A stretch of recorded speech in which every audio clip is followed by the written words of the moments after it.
හාමුදුරුවන්ගේ අභිධර්ම පාඩම්.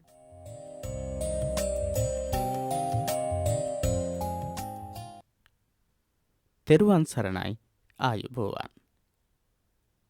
දහම් පාසල 10 ශ්‍රේණියේ 8 වෙනි පාඩම 8 වෙනි අභිධර්ම පාඩම. නිවන කෙනෙක්ගේ 4 වෙනි පාඩම. ඉතින් අභිධර්ම පාඩමේ නිවන ගැන උගන්වන 4 වෙනි පාඩම. පළවෙනි පාඩමකදී අපි එක කොටසක් ඊළඟට කොටස් 2 සහ 3 කොටස් සාකච්ඡා කළා. ඒ කොටස් වලදී පළවෙනි කොටසේදී සෝවාන් වීම සහ සෝවාන් වීමේදී දුරු වෙන්නා වූ සංයෝජන ධර්ම පිළිබඳව කතා කළා. ඊළඟට අපි කතා කළා කොටස් 2ක් යටතේ සකෘදාගාමි උතුමන් වහන්සේ සහ අනාගාමී තත්වයට පත්වෙන උතුමන් වහන්සේ පිළිබඳ තොරතුරු. මේ පාඩමේදී තවත් තොරතුරු බොහොමයක් කතා කරන්නට සූදානම් වෙන්නේ. මම සිසිල් වූයෙමි නිවුනෙමි. මම සිසිල් වූයෙමි නිවුනෙමි. අනාගාමී වීමත් සමග පුද්ගලයා කාම ලෝකයෙන් එතර වෙයි. අනාගාමී වෙනවත් එක්ක අවසානයේදී කාමරාග පටිඝ කියන සංයෝජන දෙක සම්පූර්ණ වශයෙන් නැති කරනවත් එක්ක ඕරම් භාගීය සංයෝජන සියල්ලක්ම කාම ලෝකයට අයිති වෙන සංයෝජන සියල්ලක්ම සංසිඳනවා. නැති කරනවා. සම්පූර්ණ ලෝකෙන් එතර වීම පිණිස ඔහු අරි අටඟි මගෙහි අවසාන පියවරට පැමිණිය යුතුය. සම්පූර්ණ වශයෙන් ලෝකයෙන් මිදෙන්නට නම් ආර්ය අෂ්ටාංගික මාර්ගයේ අවසානයට පැමිණෙන්නට ඕන. ඕරම් භාගීය සංයෝජන මේ වෙද්දී අනාගාමී කියන තත්වයට පත් වෙද්දී සංයෝජන නැති වෙන්නේ 10යි. 5යි. සංයෝජන 10ක් තියෙනවා. ඒ 10ම නැති කළාට පස්සේ තමයි සංසාරයෙන් එතර වීම සඳහා පුළුවන්කම හැකියාව ලැබෙන්නේ. යම් හේකින් අනාගාමී පුද්ගලයා මේ මිනිස් ලොව දී රහත් නොවි මිය ගියහොත් රූපාවචර බ්‍රහ්ම ලෝකයක උපදී. යම් විදිහකින් අනාගාමී තත්වයට පත් වෙලා ඉද්දී රහත් භාවයට පත් වෙන්න කලින් මරණීය ධර්මතාවයට පත් වුණොත් මැරුණොත් එහෙම ඒ කෙනා අනිවාර්යයෙන්ම ගිහිල්ලා ඉපදෙන්නේ රූපාවචර බ්‍රහ්ම ලෝකවල. අනාගාමී තත්වයට පත් වෙලා ඉන්න කෙනා කාම ලෝකවල ඉපදීම සඳහා තිබුණු සියල්ලක්ම නැති කරලා ඉවරයි. ඒ නිසා නැවත දිව්‍ය ලෝක හයෙන් එකක හෝ මනුස්ස ලෝකේ හෝ සතර අපායේ ඉපදෙන්නේ නැහැ. ගිහිල්ලා උපදින්නේ රූපාවචර බ්‍රහ්ම ලෝකයක.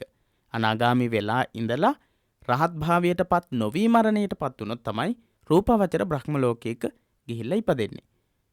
මිනිස් ලොව සිටින අනාගාමී පුද්ගලයා හෝ මිය ගොස් බඹලව උපන් අනාගාමී පුද්ගලයා හෝ රහත් වීම සඳහා ඉතිරි සංයෝජන 5 දුරු කළ යුතුය.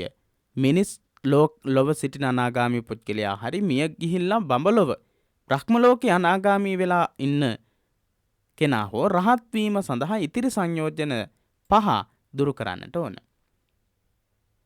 සමහර විට අනාගාමී තත්වයට පත් වෙලා මනුස්ස ලෝකේ ඉන්න උතුමන් වහන්සේ කෙනෙක් වෙන්න පුළුවන්. එහෙම නැත්නම් අනාගාමී තත්වයට පත් වෙලා මරණයට පත් වෙලා ගිහිල්ලා බ්‍රහ්ම ලෝකේ රූපාවචර බ්‍රහ්ම ලෝකයක ඉපදිලා ඉන්න කෙනෙක් වෙන්න පුළුවන්.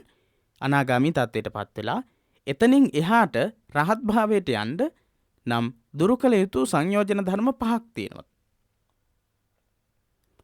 රූප රාග, අරූප රාග, මාන, උද්ධච්ච, අවිජ්ජා. රූප රාග, අරූප රාග, මාන, උද්ධච්ච, අවිජ්ජා කියන්නේ ඒ දුරු කළ යුතු සංයෝජන 5. මේවට කියන්නේ උද්දම් භාගීය සංයෝජන කියලා. අපි ඉස්සෙල්ලා ඉගෙන ගත්ත 5 ඕරම් භාගීය කාම ලෝකවලට අයිති දේවල්. ඉතින් මේ සංයෝජන 5 හඳුන්වන්නේ උද්දම් භාගීය සංයෝජන විදිහට. උද්දම් භාගීය සංයෝජන 5යි රූප රාග, අරූප රාග, මාන, උද්ධච්ච, අවිජ්ජා කියන සංයෝජන 5. එතකොට අනාගාමී තත්වයට පත් වෙලා මනුස්ස ලෝකයේ ඉන්න හෝ රූපාවචර බ්‍රහ්ම ලෝකයක ඉන්න හෝ කෙනා ඉන් එහාට රහත් භාවයට පත් වෙන්නට නම් රහත් භාවයට පත් වෙද්දී මෙන්න මේ කියන සංයෝජන 5 සම්පූර්ණ වශයෙන් නැති කරන්නට ඕන. රූප රාග, අරූප රාග, මාන, උද්ධච්ච, අවිජ්ජා කියන සංයෝජන 5. මේවා උද්දම් භාගීය සංයෝජන විදිහට හඳුන්වනවා. යම් දිනක අනාගාමී වූ ආර්ය ශ්‍රාවකයා මෙම උද්දම් භාගීය සංයෝජන පහ සම්පූර්ණයෙන් දුරුකොට කෙලෙස් ගිනි නිවීමේ සිව්වැනි අවස්ථාවට පැමිණි සම්පූර්ණයෙන්ම සිසිල් වෙයි නිවේ.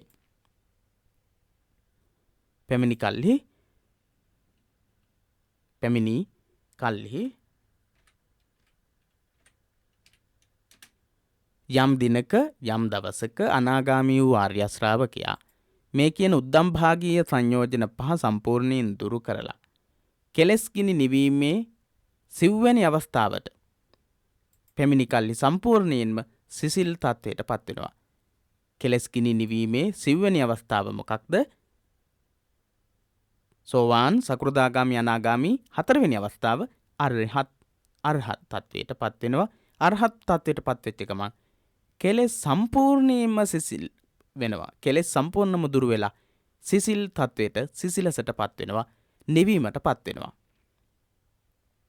සම්පූර්ණ නිවීමට පත් ආර්ය ශ්‍රාවකයා හඳුන්වන්නේ රහතන් වහන්සේ විදිහට. රහතන් වහන්සේ කෙනෙක් බවට පත්වීම සඳහා නම් එහෙනම් ඉතිරි වෙලා තිබුණු රූපරාග අරූපරාගමාන උද්දච්ච අවිජ්ජා කියන මේ උද්දම් භාගීය සංයෝජන පහම සම්පූර්ණම නැති කරන්නට ඕන. එතකොට තමයි සිව්වැනි අවස්ථාව වන නිවන් මාර්ගයේ සිව්වැනි පුද්ගලයා බවට පත්වෙන රහතන් වහන්සේ කෙනෙක් බවට පත්වෙන්නට පුළුවන්කම හැකියාව තියෙන්නේ. පසේ බුදුරජාණන් වහන්සේලාත් සම්මා සම්බුදු රජාණන් වහන්සේලාත් සම්පූර්ණයෙන් කෙලෙස් ගිනි නිවා සිසිල් වූ නිවුණු උතුමෝ වෙති. රහතන් වහන්සේලා විතරක් නෙවෙයි පසේ බුදුරජාණන් වහන්සේලාත් මේ විදිහට සංයෝජන 10ම නැති කරලා කෙලෙස් සම්පූර්ණ නැති කරපු උතුම් පුද්ගලයන් හැටියට උතුමන් වහන්සේලා හැටියට සඳහන් කරන්න පුළුවන්. අප ගෞතම බුදුරජාණන් වහන්සේට ගයාහිස බෝමැඩදී කෙලෙස් ගිනි නිවා සිසිල් වූහ නිවුණහ. බෝධිසත්වයන් වහන්සේ ගයා සීර්සේදී බුද්ධ ගයාවේදී ඒ විදිහට සම්පූර්ණ කෙලෙස් ධර්ම නැති කරලා නිර්වාණයට පත්වෙච්ච ආකාරය පිළිබඳව සාකච්ඡාව ආරම්භ කරද්දීම අපි සඳහන් කළා. බෝමැඩ අසල සත්සති ගතකොට පළමු දහම් දෙසීම පිණිස බරණැස ඉසිපතන නම් වූ මිකදායට වැඩම කරන බුදුරජාණන් වහන්සේට මගදී උපක නම් ආජීවකයෙකු හමු විය. උපක කියලා ආජීවකයෙක් හම්බ වෙනවා බුදුරජාණන් වහන්සේ බෝමැඩ අසල සත්සති ගත කරලා. බෝමැඩ අසල සත්සතිය ගත කළා. පටමම් බෝධි පල්ලංකං දුතියංච අනිම්බිසං තතියංචංකමනන් සෙට්ටන් ඔය විදිහට අපි සත්සතිය ඉගෙන ගන්නවා. බෝමැඩ තමයි මේ දවස් 49 ගත කරේ සති 7ම ගත කළේ. ඊට පස්සේ පළමු දහම් දෙසීම පිණිස බරණැස ඉසිපතන නම් වූ මිගදායට වැඩම කරන බුදුරජාණන් වහන්සේට පළමු දහම් දෙසීම පිණිස පළවෙනි දහම් දේශනාව සඳහා පළවෙනිම ධර්ම දේශනාව පැවැත්වීමට තමයි බුදුරජාණන් වහන්සේ වැඩම කරන්නේ. කොහෙටද වැඩම කරන්නේ? ඉසිපතන නම් වූ මිගදායට වැඩම කරන බුදුරජාණන් වහන්සේට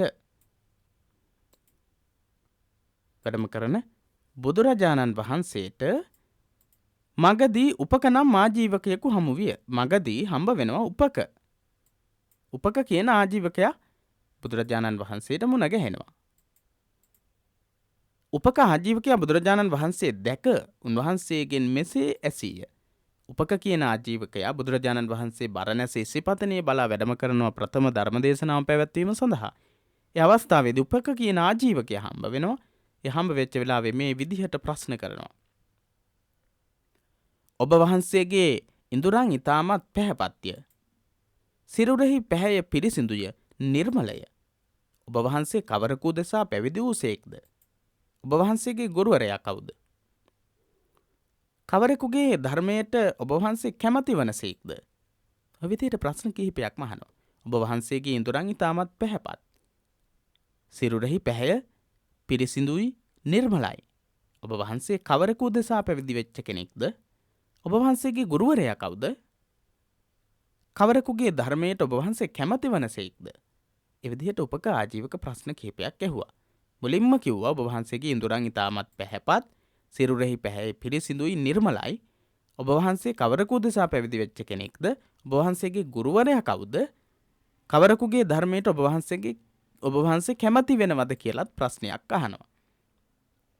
උපක ආජීවකයාගේ මේ ප්‍රශ්නවලට පිළිතුරු සපයන බුදුරජාණන් වහන්සේ දේශනා කරනවා අහං හි අරහා ලෝකේ අහං සත්තා අනුත්තරෝ ඒකෝම් හි සම්මා සම්බුද්ධෝ සීති භූතෝස්මි නිබ්බුතෝ අහං හි අරහා ලෝකේ අහං සත්තා අනුත්තරෝ ඒකෝම් හි සම්මා සම්බුද්ධෝ සීති භූතෝස්මි නිබ්බුතෝ යනුවෙන්ද වදාහල්. පහත දක්වා ඇත්තේ එහි අර්ථයයි. මම ලෝකයෙහි රහත් වෙමි. අහංහි අරහා ලෝකේ මම ලෝකයෙහි අරහත් වෙමි රහත් වෙමි. මම උසස්ම ගුරුවරයා වෙමි. අහං සත්තහා අනුත්තරෝ උසස්ම ගුරුවරයා මට සමාන කරන්න වෙනත් ගුරුවරු නැහැ. අනුත්තරෝ නිරුත්තර වූ සත්තා ශාස්ත්‍රවරයා ගුරුවරයා. ඒකෝම්හි සම්මා සම්බුද්ධෝ මමම සම්මා සම්බුද්ධ වෙමි. මම එකම සම්බුදුරජාණන් වහන්සේ වෙමි. මම එකම සම්බුදුරජාණන් වහන්සේ වෙමි. එකම කෙනා අවබෝධය අතින් ඉහළම තැනට පත්වෙච්ච එකම කෙනා වෙමි. සීති භූතෝස්මි නිබ්බුතෝ මම සියලු කෙලෙස් ගිනිනිවා සිසිල්ලෝයෙමි නිවුනෙමි. මම සියලු කෙලෙස් ගිනිනිවා සිසිල්ලෝයෙමි නිවුනෙමි. සීති භූතෝස්මි නිබ්බුතෝ කියලා බුදුරජාණන් වහන්සේ දේශනා කරනවා. නැවතවතාවක් බලන්න. උපකාජීවකට බුදුරජාණන් වහන්සේ ලබා දෙන පිළිතුරත් එවැගේම නිවනින් නිවීම සම්බන්ධවත් කොයිතරම් ලස්සන අර්ථයක් මේ ගාථාව සහ එහි අර්ථය තුල අන්තර්ගත වෙනවද? අහං හි අරහා ලෝකේ අහං සත්තා අනුත්තරෝ ඒකෝම් හි සම්මා සම්බුද්ධෝ සීති භූතෝස්මි නිබ්බුතෝ මම ලෝකයෙහි රහත් වෙමි. අහං හි අරහා ලෝකේ මම උසස්ම ගුරුවරයා වෙමි.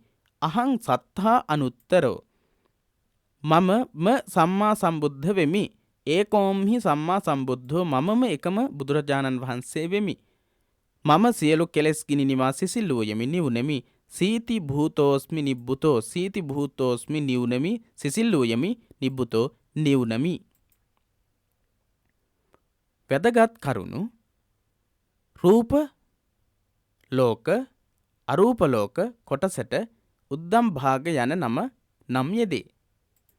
අපි ඉස්සෙල්ලා පාඩමේදී කතා කළේ ඕරම් භාග කියලා කියනවා කියලා. ඕරම් භාග කියලා කියන්නේ කාම ලෝකවලට.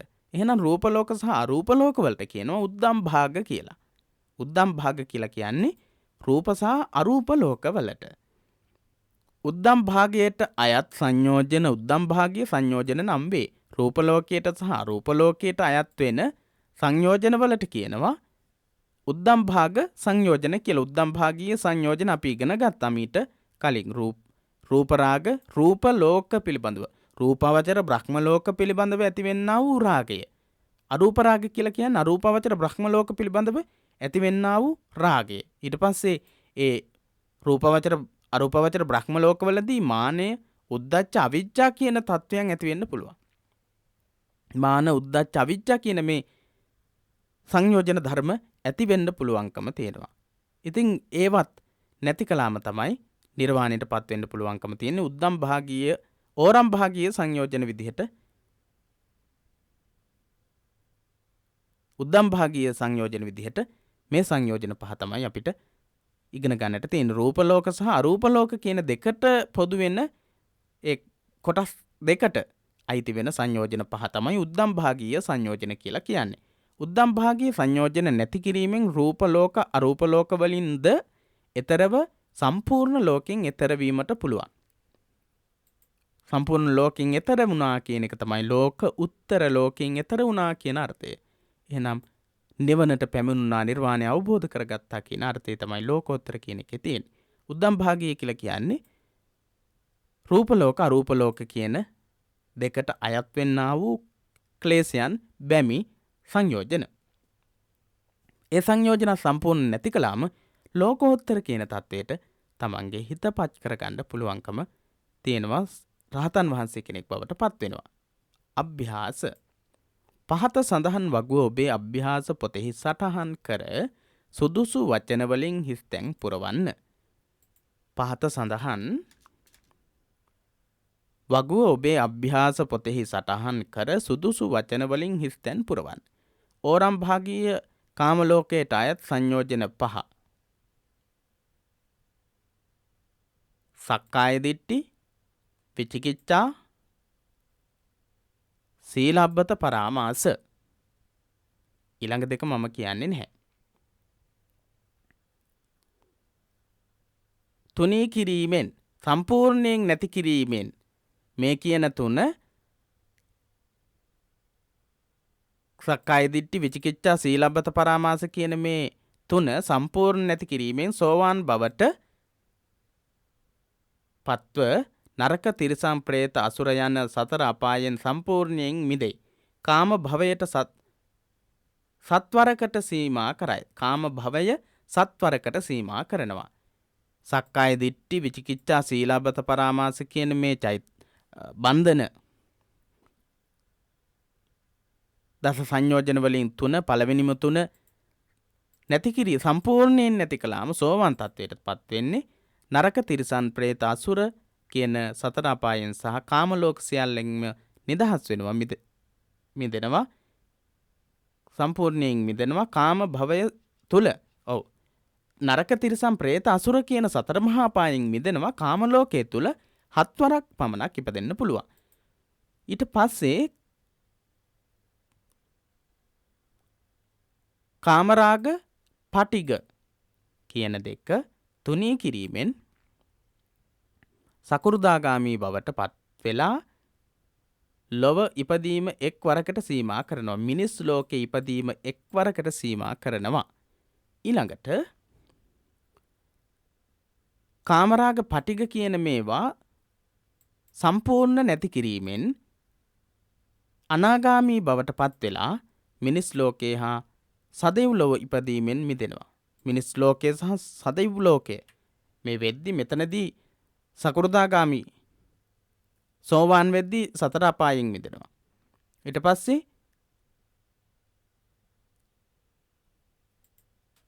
මිනිස් ලෝකේ ඉපදීම සම්පූර්ණ නැති කරනවා අනාගාමි තත්වයට පත් වුණාම. සකෘදාගාමි තත්වයට පත් වුණාම මිනිස් ලෝකේ එකවරක් ඉපදෙන තත්වයට පත් වෙනවා. ඊළඟට සම්පූර්ණ වශයෙන් කාමරාග සහ පටිග කියන දෙක නැති කරාට පස්සේ සම්පූර්ණ නැති කිරීමෙන් අනාගාමි තත්වයට පත් වෙලා මිනිස් ලෝකේ හා සදෙව් ලෝකේ දිව්‍ය ලෝක හයේ ඉපදීම සම්පූර්ණ නැති වෙනවා මිදෙනවා. උද්දම් භාගීය රූප අරූප ලෝක වලට අයත් සංයෝජන 5. උද්දම් භාගීය රූප ලෝක සහ අරූප ලෝක වලට අයිති සංයෝජන 5 අපි ඉගෙන ගත්තා.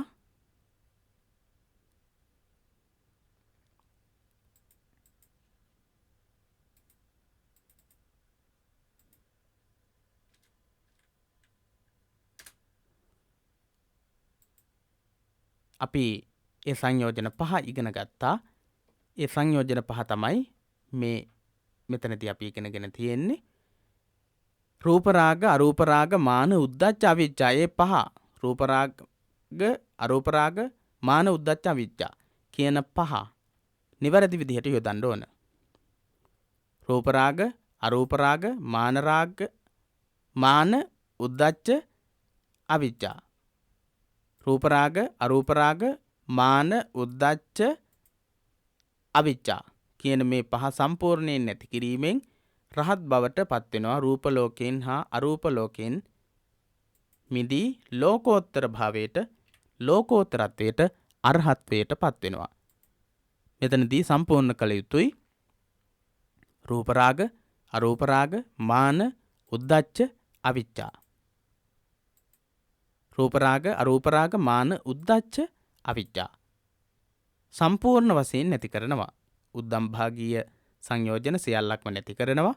සංයෝජන පහයි උද්දම් භාගීය සංයෝජන රූප ලෝක සහ රූප ලෝක වලට අයත් සංයෝජන තමයි උද්දම් භාගීය සංයෝජන කියන්නේ.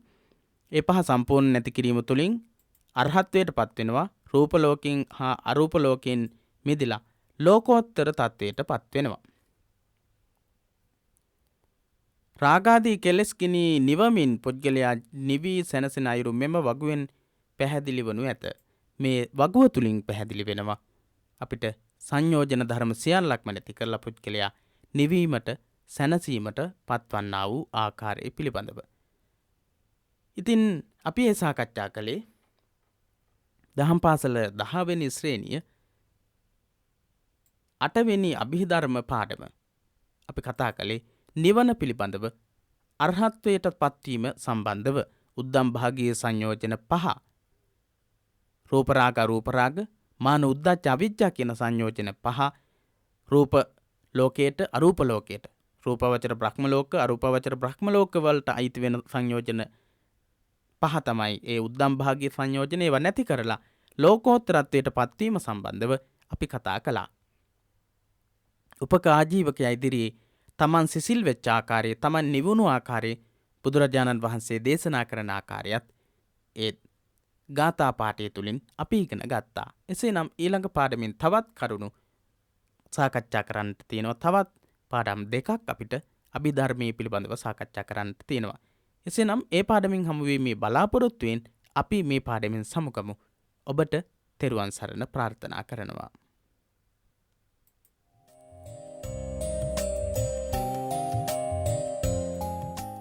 පොඩි හාමුදුරුවන්ගේ අභිධර්ම පාඩම්